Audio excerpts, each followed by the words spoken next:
This 5-minute solution will show you how to lock WhatsApp on iPhone using Face ID or Touch ID. So follow these quick solutions to lock WhatsApp on iPhone using Face ID or Touch ID. First of all, we need to set up our Face or Touch ID on WhatsApp.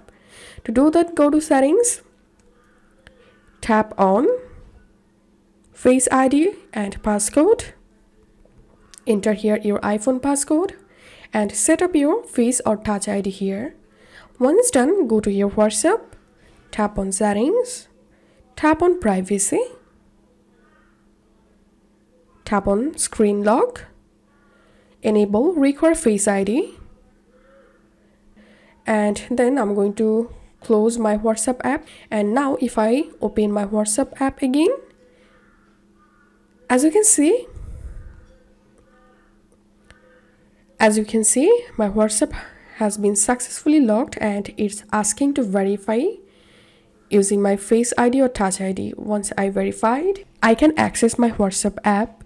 So that's how we can lock WhatsApp on iPhone using Face or Touch ID. If you find this video helpful, don't forget to subscribe 5-minute solution. See you in the next video.